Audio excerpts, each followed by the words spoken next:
کیوں ضیاء بنوں سود فراموش رہوں فکر فردا نہ کروں محو غم دوش رہوں نالے بلبل کے سنوں ہمادن گوش رہوں ہم نوا میں بھی کوئی گل ہوں کہ خاموش رہوں۔ حضرات ذیوالقار، جیسا کہ میں آپ اور ہم سب جانتے ہیں کہ مسجد اقصیٰ یعنی بیت المقدس مسلمانوں کا قبلہ اول ہے، جس کی بنیاد حضرت داؤد علیہ السلام اور تکمیل حضرت سلیمان علیہ السلام نے فرمائی۔ اکثر انبیاء کرام یہی مبعوث ہوئے۔ ہجرت کے بعد نبی کریم صلی اللہ علیہ وآلہ وسلم صحابہ کرام کے ساتھ اس جانب رخ کر کے 17 ماہ تک نماز پڑھتے رہے، اور یہی وہ مقام ہے جہاں سے مقام معراج کا آغاز ہوتا ہے۔ ایک بار اور بھی بطحا سے فلسطین میں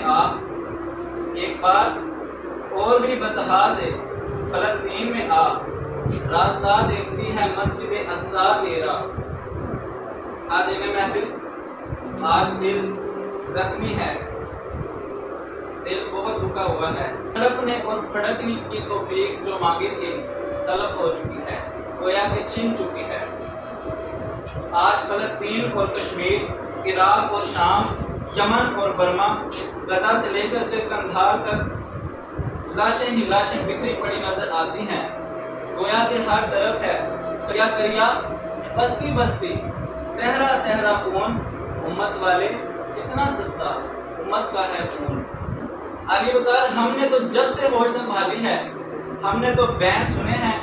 ان کشمیری ماؤں کے کہ جن کے بچوں کو گاجر اور مولی کی طرح کاٹ دیا جاتا ہے، فلسطین میں نمازیوں اور ان جوان بیٹیوں کے کہ جن کی عزت و عصمت کو پامال کیا گیا، ان بیواؤں، یتیموں، مسکینوں اور مظلوموں کے کہ جن کی سسکیاں عرش کو ہلاتی رہیں، اور تو اور شام کی ان بچیوں کے کہ جن کے منہ پر سرے عام تھپڑ رسید کیے جاتے ہیں، برما میں ان بہنوں اور بیٹیوں کے کہ جن کے آزاد کو آری لے کر کے کاٹ دیا جاتا ہے۔ یہی نہیں ذیوالقار، روح تب کام اٹھی جب میں نے 56 اسلامی ممالک کے سربراہان کو، مسلم لیڈرز کو خاموش تماشائی دیکھا، اور میں پوچھنا چاہتا ہوں کہ کہاں ہے دنیا کے اندر امن کے ٹھیکیدار، کہاں ہے اقوام متحدہ، کہاں ہے دنیا کے مسلمان لیڈر، کہاں ہے انسانوں کے حقوق کی بات کرنے والے، کہاں ہے انسانی تقدس کی کہانی کا نغمہ چھیڑنے والے، جو بلیوں اور کتوں کے حقوق کی تنظیمیں تو بناتے ہیں، لیکن آج یہ انسانیت کا لٹتا ہوا قافلہ، یہ فلسطین میں ہوتا ہوا ظلم میرے مسلمان بھائیوں اور بہنوں سے ہوتا ہوا جبری، وحشی اور درندہ صرف ظلم و سلوک کیوں نظر نہیں آ رہا؟ باقی مسائل تو یوں چٹکیوں میں حل ہو جاتے ہیں۔ مگر افسوس علی وقار، قصور ان کا نہیں، باجوہ صاحب قصور ہمارا بھی ہے کہ بیچ کر تلواریں خرید لی یہ مسلح تم نے، بیچ کر تلواریں خرید لی یہ مسلح تم نے، بیٹیاں لوٹی رہی اور تم دعا کرتے رہے۔ مجھے کہنے دیجئے کہ مسلمانوں کے ہاں ایک بیٹی، ایک بیوی، ایک بہن کا کیا مقام ہے؟ تو حضور پاک صلی اللہ علیہ وسلم کی بارگاہ میں جب حاتم طائی کی بیٹی حاضر ہوئی تو سر سے چادر اتری ہوئی تھی،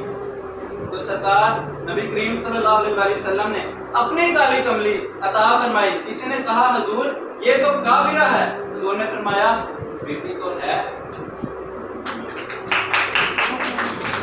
اس کشمکش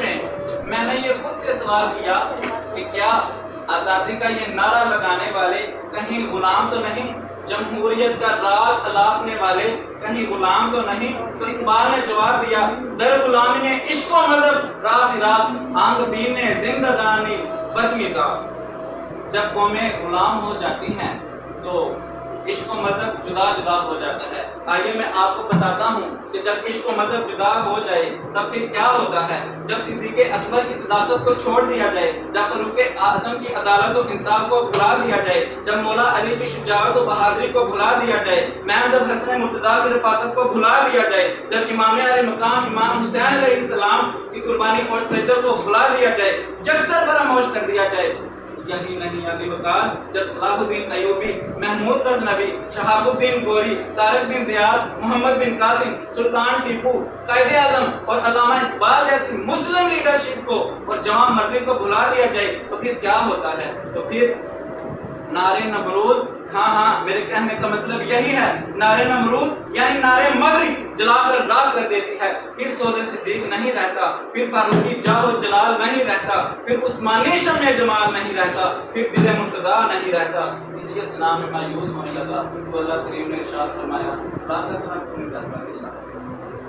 لا تقنطوا من رحمت اللہ، اللہ کی رحمت سے، میری رحمت سے اے بندے ہرگز مایوس نہ ہونا۔ اقبال نے فرمایا کشتی حق کا زمانے میں سہارا تو ہے، کشتی حق کا زمانے میں سہارا تو ہے، عصر نو رات ہے دھندلا ستارہ تو ہے، اور کہا اپنی ملت کا قیاس اقوام مغرب سے نہ کر، اپنی ملت کا قیاس بخار صاحب اپنی ملت کا قیاس اقوام مغرب سے نہ کر، خاص ہے ترکیب میں قوم رسول ہاشمی۔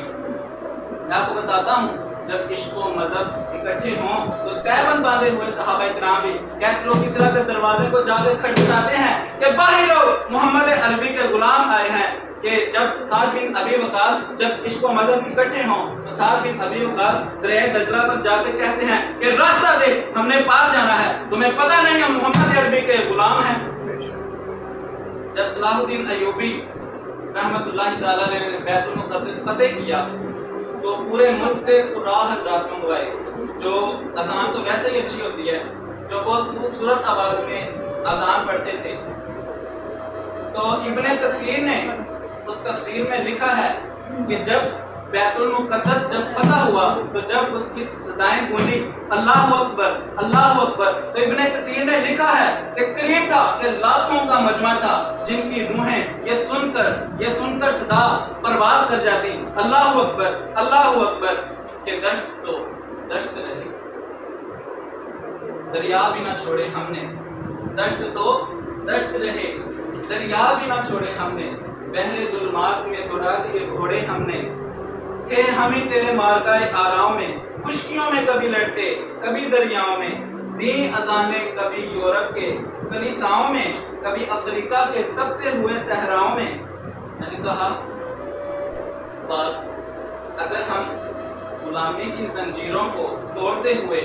سوزے صدیق اور دل مرتضیٰ لیے ہوئے لا الہ الا اللہ محمد رسول اللہ صلی اللہ علیہ وسلم کے پرچم تلے جمع ہو کر جذبہ ایمانی اور عشق و رسول سے سرشار ہو کر حیدری یلغار سے پورے ظالم پورے کفر کو للکاریں تو کیا ہوگا؟ تو فرمایا کوئی قابل ہو تو ہم شان کئی دیتے ہیں، کوئی قابل ہو تو ہم شان کئی دیتے ہیں، ڈھونڈنے والے کو دنیا بھی نہیں دیتے ہیں۔ اور یہی وہ مقام ہے علی وقار حاضرین محفل، یہی وہ مقام ہے کہ جہاں قسمت نوع بشر تبدیل ہوتی ہے، یہاں ایک مقدس فرض کی تکمیل ہوتی ہے۔ یہاں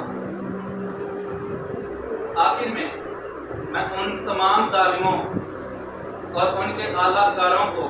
پیغام دینا چاہوں گا کہ کیا ہے تو نے متاع غرور کا سودا، کیا ہے تو نے